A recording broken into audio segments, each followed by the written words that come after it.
Assalamualaikum warahmatullahi wabarakatuh. Selamat pagi kepada anak-anak semua. Semoga kalian semua selalu diberi kesehatan, keselamatan, dan selalu semangat dalam mengikuti kegiatan pembelajaran. Nah, pada hari ini, alhamdulillah kita sudah memasuki bab 4, di mana kita akan membahas materi yaitu kehidupan manusia pada masa praaksara. Nah, sebelum kita membahas materi ini, adakah di antara kalian yang sudah berkunjung ke Candi Borobudur atau bahkan sudah pernah berkunjung ke museum dan lain sebagainya? Karena pada materi ini akan ada keterkaitannya antara candi atau antara museum dengan materi yang akan kita bahas. Untuk itu, mari kita bahas satu persatu. Nah, yang pertama itu ada tujuan pembelajaran, di mana yang pertama siswa dapat memahami pengertian dari masa praaksara. Yang kedua, siswa dapat mengidentifikasi periodisasi masa praaksara di Indonesia. Karena periodisasi masa praaksara ini cukup banyak. Nah, yang pertama kita akan mengenal masa praaksara atau memahami apa yang dimaksud dengan masa praaksara.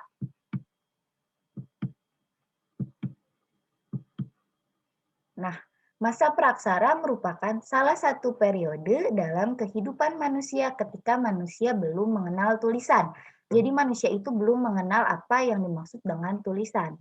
Praksara berasal dari gabungan kata, yaitu pra dan aksara. Pra artinya sebelum dan aksara berarti tulisan. Nah, dengan demikian yang dimaksud masa praaksara adalah masa sebelum manusia mengenal tulisan. Masa praaksara disebut juga dengan masa nirleka. Nir artinya tidak ada dan leka artinya tulisan, yaitu masa tidak ada tulisan. Jadi yang dimaksud dengan masa praaksara ialah masa sebelum manusia itu mengenal tulisan. Nah, pada masa praaksara manusia kan belum mengenal tulisan, maka tidak ada peninggalan tertulis pada masa praaksara. Lalu bagaimanakah cara mengetahui kehidupan manusia pada masa tersebut? Nah, kehidupan manusia pada masa praaksara dapat dipelajari melalui peninggalan-peninggalan yang ditinggalkan oleh manusia yang hidup pada waktu itu. Peninggalan itu dapat berupa artefak dan fosil. Nah, mengapa tadi Ibu menyebutkan bahwa antara Candi Borobudur atau museum masih terkait dengan materi ini karena peninggalan-peninggalan yang ditinggalkan pada masa tersebut dapat ditemukan di museum atau ada juga di candi-candi tersebut gitu. Nah, Ibu akan memberi contoh nih. Contohnya itu artefak nih, artefak bentuknya seperti ini dan ini fosil, fosil dinosaurus. Ini bisa ditemukan di museum-museum yang ada di Indonesia. Nah, selanjutnya kita masuk pada periodisasi masa praaksara. Nah, manusia pertama kali muncul di muka bumi ini kira-kira 3 juta tahun yang lalu, berarti sudah lama. Untuk mengetahui perkembangan manusia sejak awal kehidupannya, kita perlu mempelajari terlebih dahulu periodisasi atau pembabakan zaman di muka bumi. Pembabakan itu dilakukan secara periodisasi secara geologis, periodisasi secara arkeologis, dan yang terakhir periodisasi berdasarkan perkembangan kehidupan manusia. Jadi ada 3 periodisasi. Nah, yang pertama yaitu periodisasi secara geologis. Nah, ini merupakan bentuk bumi. Nah, proses perubahan bumi terbagi atas beberapa fase-fase atau zaman. Menurut para ahli geologi, sejarah perkembangan bumi terbagi menjadi 4 periode. Yang pertama yaitu zaman Arkaikum, yang kedua zaman Paleozoikum, yang ketiga zaman Mesozoikum, dan yang terakhir zaman Neozoikum atau Kenozoikum. Nah, zaman Neozoikum ini terbagi dalam 2 bagian, yaitu zaman tertier dan zaman kuartir. Nah, kita bahas satu persatu. Yang pertama, zaman Arkaikum. Zaman Arkaikum merupakan zaman tertua. Zaman ini berlangsung kira-kira sejak 2.500 juta tahun yang lalu, berarti sudah sangat lama. Nah, pada waktu itu kulit bumi masih sangat panas sehingga belum terdapat kehidupan. Jadi di bumi itu belum terdapat kehidupan atau belum adanya kehidupan manusia. Yang kedua, zaman Paleozoikum. Zaman kehidupan tua berlangsung kira-kira sejak 340 juta tahun yang lalu. Nah, zaman ini sudah ditandai dengan munculnya tanda-tanda kehidupan. Nah, kalau zaman Arkaikum belum ada kehidupan, kalau zaman Paleo ini sudah ada tanda-tandanya. Meskipun belum ada kehidupan manusia, tetapi sudah ada tanda-tanda kehidupan. Yang ketiga yaitu zaman Mesozoikum. Nah, zaman kehidupan pertengahan berlangsung sejak kira-kira 140 juta tahun yang lalu. Pada zaman ini kehidupan di bumi makin berkembang. Zaman Mesozoikum disebut pula dengan zaman reptil karena pada zaman ini jenis binatang reptil yang paling banyak ditemukan nih contohnya. Ada dinosaurus. Pada zaman Mesozoikum itu ada reptil yang dinamakan dengan dinosaurus gitu. Yang terakhir ada zaman Neozoikum atau Kenozoikum. Nah, zaman kehidupan baru berlangsung sejak kira-kira 60 juta tahun yang lalu. Zaman ini dibagi lagi menjadi dua, yaitu zaman tertier dan zaman kuarter atau kuartir. Nah, tadi periodisasi secara geologis. Yang kedua, kita masuk periodisasi secara arkeologis. Nah, periodisasi secara arkeologis ini didasarkan atas hasil-hasil temuan benda-benda peninggalan yang dihasilkan oleh manusia yang hidup pada masa praaksara. Yang pertama itu ada zaman batu. Nah, zaman batu adalah zaman ketika sebagian besar perkakas penunjang kehidupan manusia terbuat dari batu. Berdasarkan hasil temuan, alat-alat yang digunakan dan dari cara pengerjaannya, zaman batu dibagi menjadi tiga, yaitu zaman Paleolitikum, yang kedua Mesolitikum, yang ketiga Neolitikum. Kita bahas. Yang pertama Paleolitikum. Berasal dari kata paleo, artinya tua, dan litos yang artinya batu. Sehingga Paleolitikum ini disebut sebagai zaman batu tua. Nah, kehidupan manusianya masih sangat sederhana. Hidupnya berpindah-pindah atau nomaden. Nah, mereka memperoleh makanan dengan cara mengumpulkan buah-buahan, umbi-umbian, serta menangkap ikan. Nah, alat-alat yang digunakan pada zaman Paleolitikum ini masih terbuat dari batu yang masih kasar dan belum diasah, seperti kapak perimbas atau alat serpi. Nah, Ibu beri contohnya. Yang pertama yaitu kapak perimbas tuh, masih batu besar gitu ya, masih kasar. Yang ini ada alat serpi. Yang kedua yaitu Mesolitikum, berasal dari kata meso yang artinya tengah dan litos yang artinya batu. Sehingga zaman ini dapat disebut zaman batu tengah. Pada zaman ini manusia sudah ada yang hidup menetap sehingga kebudayaan yang menjadi ciri-ciri dari zaman ini adalah kebudayaan Kejoken Mondinger atau kebudayaan Abrisausrais.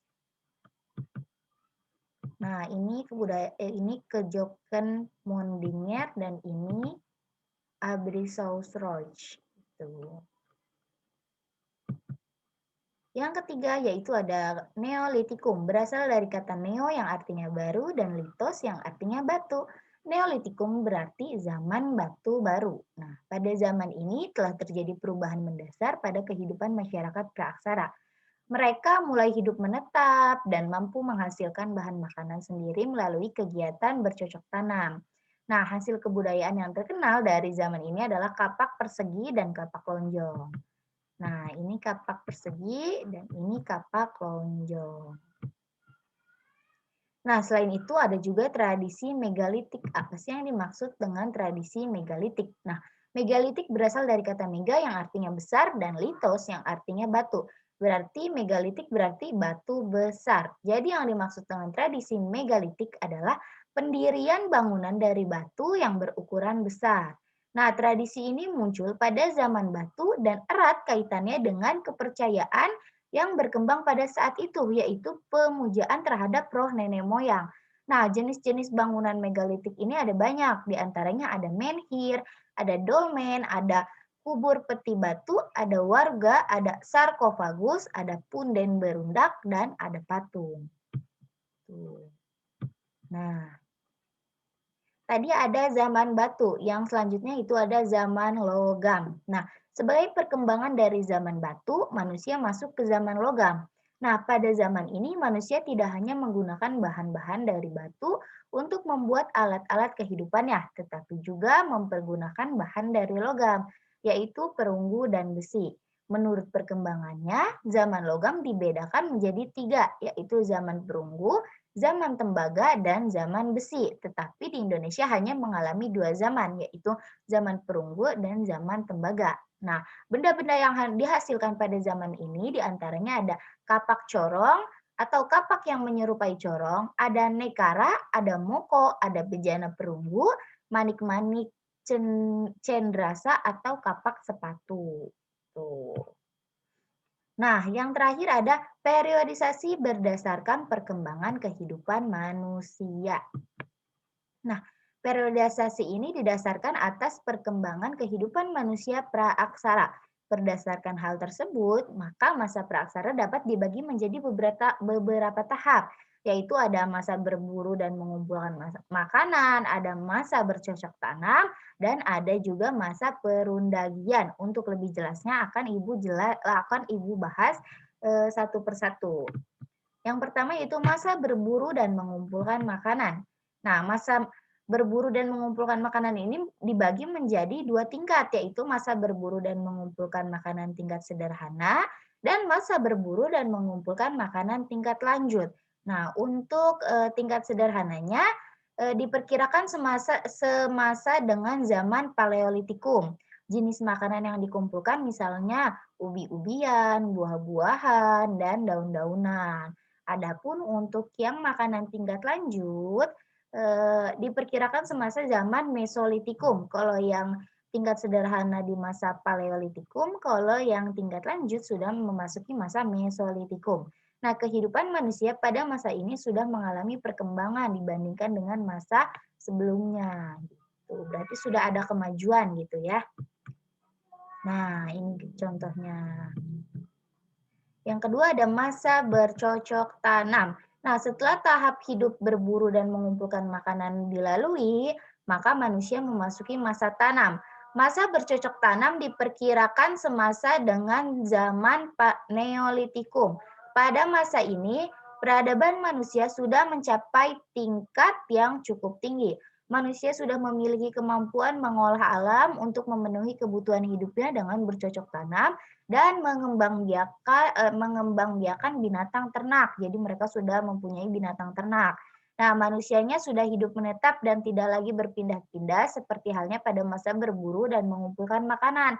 Karena pada masa berburu dan mengumpulkan makanan, mereka hidupnya masih berpindah-pindah atau nomaden. Misalkan di tempat A, makanan sudah habis, maka dia pindah ke tempat B. Sedangkan pada masa bercocok tanam ini, mereka sudah tidak lagi berpindah-pindah, mereka sudah menetap di tempat tersebut. Nah, mereka hidup menetap karena persediaan makanannya sudah tercukupi itu karena mereka punya ladang makanan atau mereka membangun atau membuat ladang makanan untuk mereka hidup gitu. Nah, ini contohnya tuh mereka sedang bercocok tanam. Nah, yang terakhir ada masa perundagian. Nah, masa perundagian merupakan akhir masa praaksara di Indonesia. Jadi ini masa yang paling akhir. Nah, kata perundagian berasal dari bahasa Bali. Undagi yang artinya adalah seseorang atau sekelompok orang atau segolongan orang yang mempunyai kepandaian atau keterampilan jenis usaha tertentu. Misalnya pembuatan gerabah, pembuatan perhiasan, atau pembuatan sampan. Pada masa perundagian diperkirakan semasa dengan zaman perunggu. Nah, pada masa ini peradaban manusia sudah maju tingkatannya. teknologi pembuatan alat-alat atau perkakas juga jauh lebih tinggi dibandingkan dengan masa sebelumnya. Jadi pada masa perundagian ini sudah cukup canggih gitu dibanding masa-masa yang tadi antara masa bercocok tanam dan masa berburu dan mengumpulkan makanan. Tuh, ini contohnya.